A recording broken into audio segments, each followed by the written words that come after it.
Hello, everyone. Today I'm speaking with Maksim, a Salesforce developer with 7 years of experience. Maksim has worked on many Salesforce projects across different domains. Today's interview is a short test episode. In the future, I'll be hosting more in depth and longer conversations with other inspiring people from the Salesforce ecosystem. Hope you enjoy. Okay, how's your morning going? How are you? Well, yeah. Hello. Hello, I Mark. think we should start with the in it with the formal hello. Yeah. So it's a pretty sunny and a little bit snowy day. So yeah, it's Christmas Eve. So hmm I'm glad to see you, and I have a good mood. Yeah, me too. Is it minus 10 degrees outside as we have? Yeah, I think so. Yeah, I think so. Uh, it's it's pretty cold, and the hmm winter nowadays is not that cold as it used to be, kind of 10 years ago or something. So Yeah. yeah, I really glad and to see the snow and feel the frost, all that things, you know. Does weather impact your mood or productivity? Well, it impacts the mood, I would say. If I love sunny days, but sometimes, mm, well, I love every possible weather, hmm but it definitely can impact the mood, but the productivity, I'd say no, because um, if you have an interesting task and you're really focused on it, it doesn't matter what happens outside. You can turn on the light and hmm uh, Makes live sense. in, yeah. So I'd say no, it does not impact the productivity. When it's minus 10 outside, it's always better to work from home, do you think? Or you prefer working from office from time to time, or um, is it just fully remote work? What do you prefer? Nowadays, I prefer working from home. Um, well, I'd say 5 or 7 years ago, I used to attend the office, and it was totally okay. I love to walk, to have a walk in the morning and kind of feel the magic uh, of the morning, you know. hmm But when the COVID thing started, we started working remotely from home, and now I got used to it. So yeah, it's more convenient. It's just more convenient, hmm You can wake up later, and you don't spend too much time mm, to get to work. hmm By the way, how did you start with Salesforce January? Was it by chance or um that was the specific decision to jump in it? What was it like? Yeah, it was a spontaneous decision, I'd say. hmm It has started in 2018. hmm Um, I graduated from the university, and I was looking for a job. It was kind of difficult to hmm find a job because without the experience, without the proper experience, and I just was I was submitting to every vacancy that I could find hmm in the internet. And one small company responded. They gave me a test task. I hmm completed it and had a conversation with them, an interview. So yeah, it was a Salesforce company. hmm So this is how I became an employee of Salesforce company. hmm Interesting. What was the first task you worked on? Was it difficult, or was it engaging, funny? What was that like? What was your thoughts or feelings when you just started with that? Um, you know. It was interesting, definitely. Mm-hmm. The very, very first task was not, I was a trainee, and the very, Mm-hmm. very first task was kind of easy because, I wasn't on the pressure. I had no conversations with the customer. And yeah, for a short period of time, I was doing small jobs, like I was investigating the possibilities of Salesforce. I wrote some triggers Mm-hmm. and regular stuff, SQL queries, all that things. But um, after month or two, um, the my employer decided that I'm ready, and Mm-hmm. yeah, they found me a real project. And the task was really real hard. It wasn't. It was an integration. Mm-hmm. So I started from the opposite side of Salesforce. I was Mm-hmm. developing an application that connects to Salesforce from the Mm-hmm. outside. So it was an application called Freshdesk. Mm-hmm. And I've built an integration with Salesforce. So the application was pulling the data from Salesforce to Freshdesk. It was written in JavaScript. And Mm-hmm. the biggest surprise and biggest challenge was that the company uh, that was using this application also used authentication cards for the authentication. Mm-hmm. They do not use the logins and passwords. They used the smart cards. And I thought, whoa, how can I overcome this obstacle? And Mm-hmm. yeah, I was struggling to find the solution. But in the end, the application started working. And luckily, it wasn't that hard. It was just necessary to specify the correct endpoint, and that's all. Yeah, I wrote an email to the customer, and they invited some network specialist from their side, and Mm-hmm. this person gave me a couple of ideas and Mm-hmm. provided the endpoints. Yeah, but yeah, it was challenging. Mm-hmm. That sounds interesting, actually. Okay. Actually, while you were describing that task, I uh, just a question came up to my mind. How do you explain what Salesforce development is to someone who asks what it is and is not connected to an IT industry?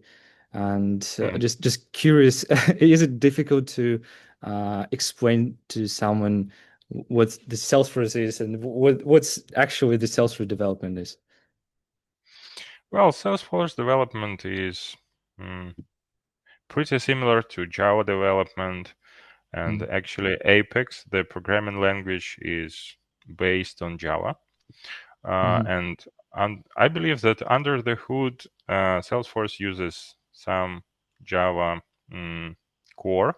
I believe Mm-hmm. so, because I saw it's not officially documented, I think, but from time to time, especially a couple of years ago, it was possible to catch some Java specific exception in the debug logs, for Mm-hmm. instance.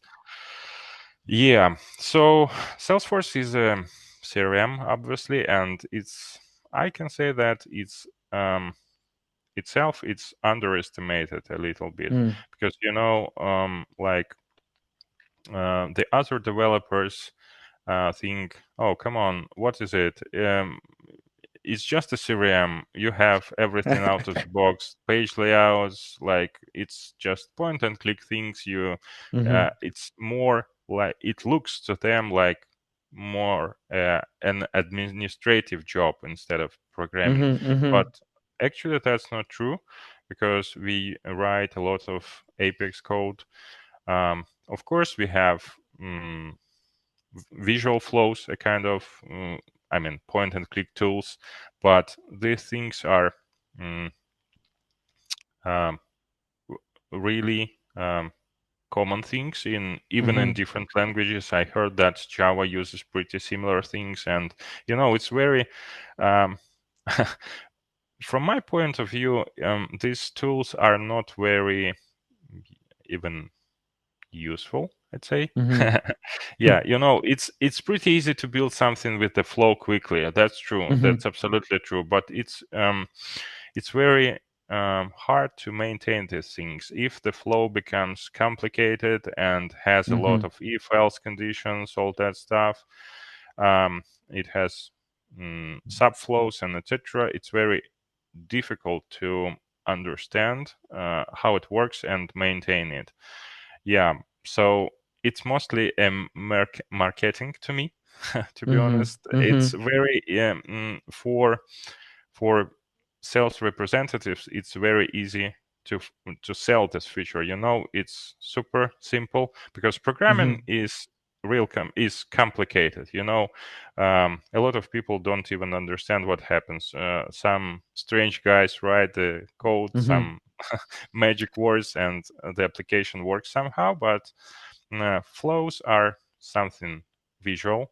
You can draw some squares and circles, etc., and it looks it looks better, maybe, but that's not true, to be honest. Nowadays, a lot of projects use similar approaches like flows, all that stuff, and let's say point and click things. But from the very first step is these tools are beneficial, but if it becomes complicated, then it's a nightmare to understand, and I'm wasting a lot of time just to understand what happens in the flow, because you should you have to keep everything in mind. um, um, you should read, double click on each block, see what happens in this block, remember it, and build the whole picture in order to make the change. So yeah. And returning back to your initial question, yeah, Salesforce has a lot of powerful tools that allow a lot of things to build the application quickly. Of course, there are some limitations like governor limits and all that stuff, but from one point of view, it's a con, but on the other side, it's also a big a big prawn, because Salesforce has a multi-tenancy structure, and it guarantees the performance, the equal performance possibilities. I mean, if the customers share the same server, they will be granted the equal amount of resources, and the application will be quick. Yeah. I see. Actually, for business, what do you think is more important? Cool system or cool people working with that system? Well, it depends on the who's trying to respond to this question. If you're asking me as a team member, I can say that of course the people are more important. But from the customer eyes, from the customer perspective, I guess the quicker the developers can build the application, the better, and the system actually doesn't matter, I guess. So the outcome is the result is more preferable, right? Okay. Yeah, of course. Okay, I see. And by the way, I can say that Salesforce allows to build such features quickly. Because yeah, it has a lot of things out of the box, but the downside is that sometimes these features are not that configurable as the customers want. We cannot change the standard behavior. Is obviously this is something obvious, because the customer says, okay, that looks nice, but I want to move this link to the bottom of the page or something like that, but unfortunately it's not possible. But that's the cost of speed. a great benefit is that we can spin up the application quickly and some feature, for instance. How do you approach proof of concept type of things?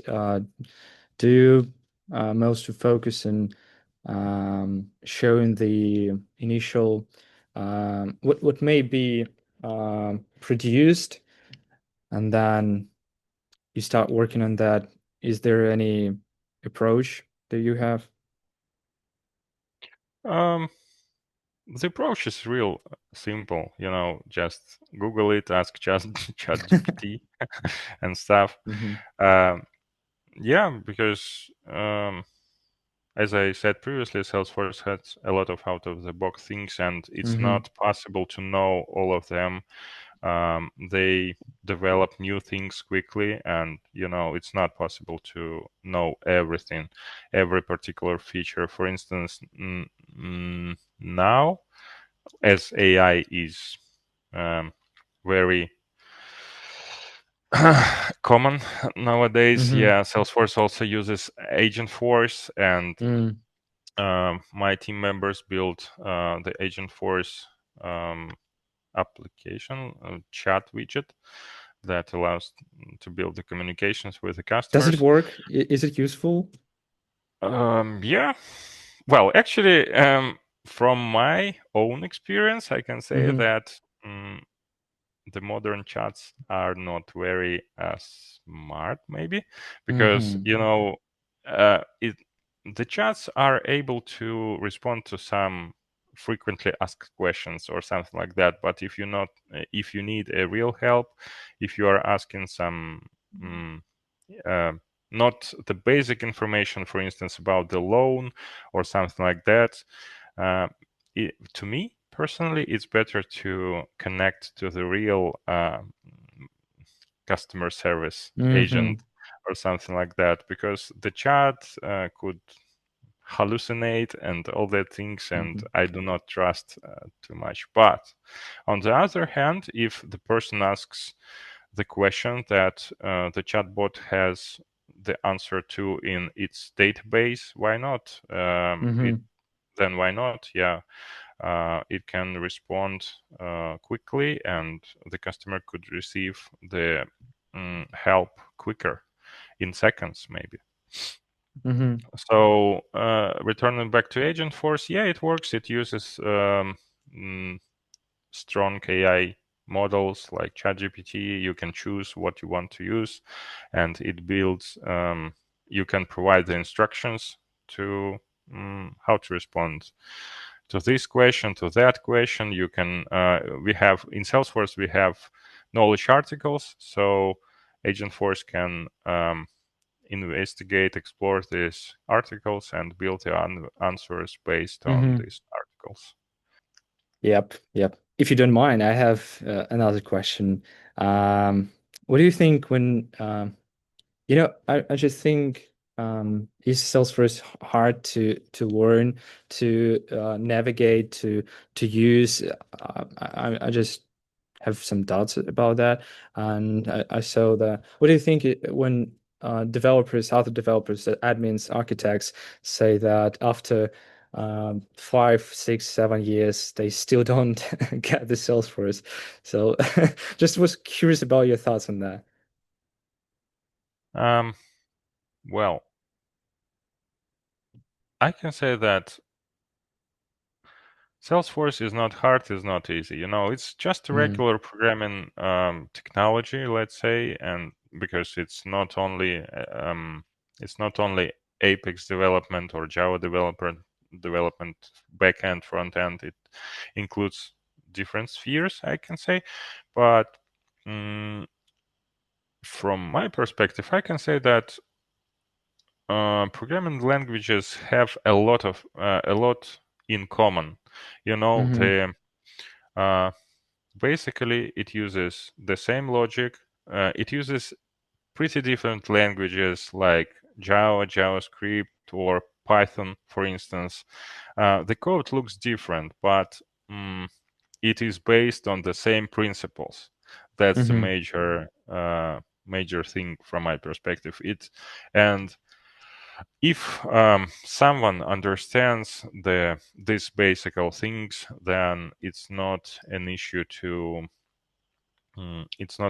at all to learn a new language. Of course, the performance won't be the same. Like, for instance, if